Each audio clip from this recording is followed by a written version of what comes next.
Hello and welcome to Did You Know Gaming Extra. In this episode, we're looking away from commercial games and instead taking a gander at some of the more impressive and lesser-known tech demos by Nintendo. Most console manufacturers make tech demos during the development of a system to test and demonstrate the variety of new features their consoles boast, be it in polygon count on screen, lighting effects, audio effects, I mean, the list is endless.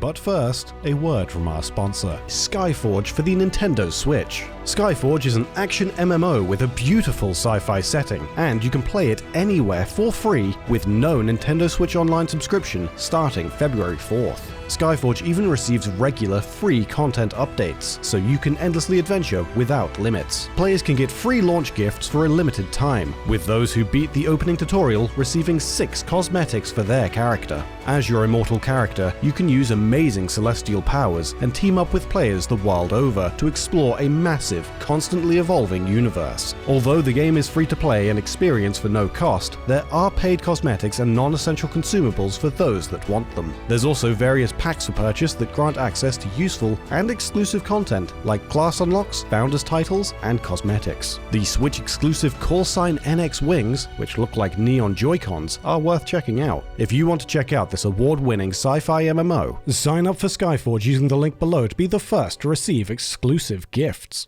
And now, back into the video. First up, we'll be taking a look at one very memorable and impressive tech demo that came with the GameCube software development kit, shipped out to developers prior to the console's release. While its title screen greets the player with a cheery "Welcome to GameCube World," the demo is known more colloquially as Peach's Castle. Previously featured in Super Mario 64, the castle is rebuilt as a graphical playground, where the player can visit various rooms that each showcase a different effect. There are 2 demo modes available, normal and auto, with the latter offering a more hands-off experience via an on-rails camera floating through the castle. In the normal mode, however, the player's space in the world isn't represented by Mario, but a floating red arrow that twists and turns. At one point, the arrow even momentarily transforms into a dolphin before entering the castle, a passing reference to the GameCube's development codename. The loading time before entering any of the castle's 8 rooms is also cleverly masked by an animation of the arrow knocking before entering. Each room of the castle demonstrates how impressive the GameCube's hardware really was. For example, local lighting is demonstrated by a walkway in a dark cave, lit by rotating spotlights of a variety of colors.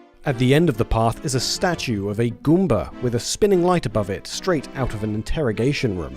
The console's projection texture capabilities are represented by a theater, which appears to be playing a looping advertisement for the GameCube itself. Another room features a twisting staircase which the red arrow bounces down like a coiled spring, all in an aid to show off the console's bump, specular, and shadow mapping. It's no wonder that fans of the Mario franchise who are less interested in the nitty-gritty of game programming have still sought it out to take it for a spin. A similar GameCube tech demo exists in the wild, though paired with an in-game environment completely unattached to any existing Nintendo IP. Known only as Dodger, the tech demo came with concept art of a protagonist bearing a passing resemblance to Capcom's Mega Man. Anyway, like Peach's Castle, the tech demo serves its purpose well, showing off the GameCube's physics simulation, texture decompression, and other updated systems, though it has to be said, without the same degree of complexity.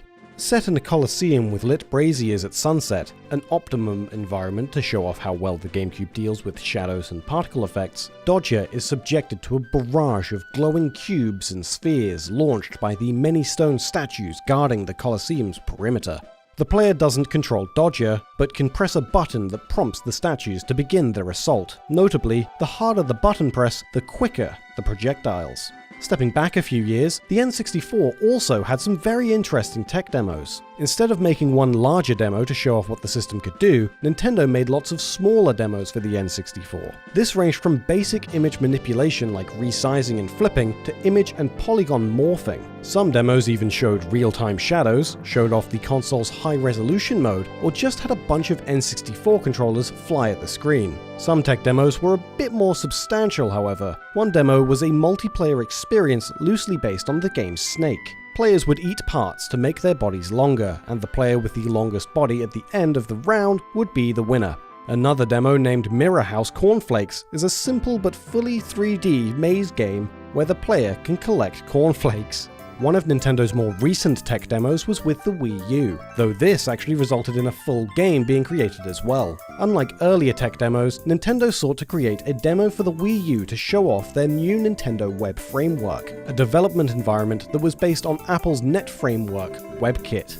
This framework made use of standard web-compatible codebases like HTML or JavaScript, rather than proprietary code, making development easier for those who have a more traditional background in coding. Mario vs. Donkey Kong Wii U was shown during GDC of 2014, giving the audience a sample of the potential behind Nintendo's new framework. The demonstration involved the same mechanics that the Mario vs. Donkey Kong franchise is known for, having the player guide mini-Marios to a level's exit by creating pathways out of various platforms, though it's also possible to interact with the level's setting through the gamepad's touchscreen. The first stage of the demo gives an example of some of the more basic features to the codebase, though later stages give a better demonstration of more complex lighting techniques, animation, and larger arenas. The levels shown in the tech demo appear in the final release version of the game called Mario vs. Donkey Kong Tipping Stars, albeit with minor alterations. Even far more limited devices like the Game Boy Color had some interesting tech demos.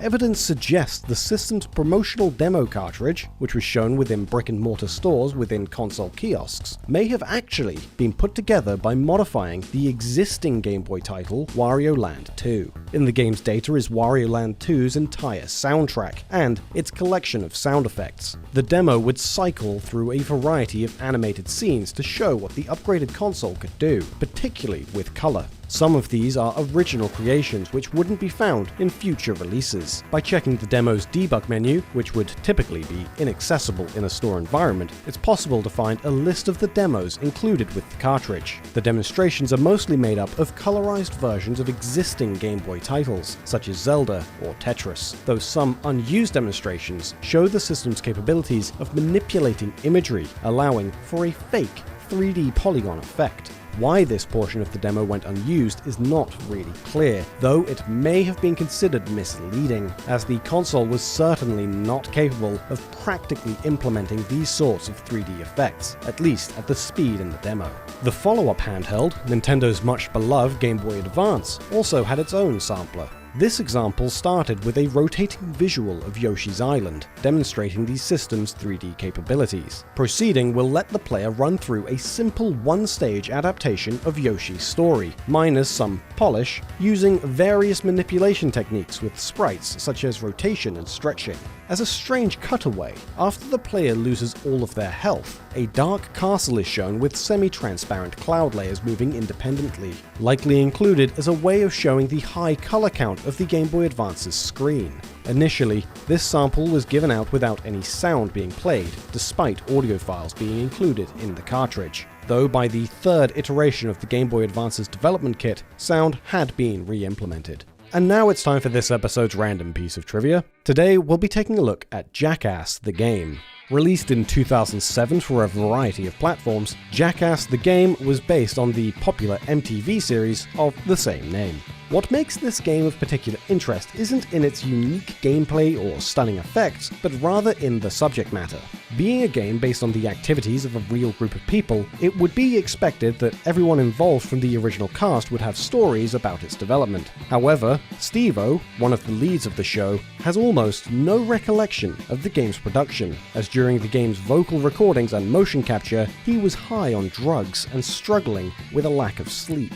In fact, it was only after being interviewed for a video with YouTube channel 3 Cool Guys that Steve-O saw the game and provided his opinion. He thinks it's awful and a cheap cash grab from the developers. The crew made little in the way of revenue from its creation. Looking over the footage showing the game's development and knowing of who Steve-O is, this all seems extremely plausible. He is claimed to, unsurprisingly, not be a particular fan of the title, though he does have more involvement with games. Steve-O appears in a Nintendo DS commercial during his time on the Wild Boys show. Sitting in a tree playing the DS, Steve-O has a lion jump up the tree and nibble his hat. In Steve-O's autobiography, where he discussed the filming of this commercial, he revealed that this was never supposed to happen, and the animal was never intended to get close to him.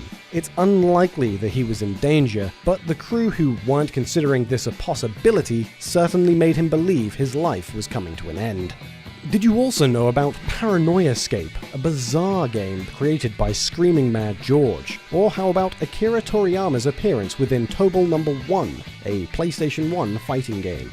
If you're interested in either of those, check out the two videos up on screen. Otherwise, be sure to leave a comment, let us know how you feel about the video.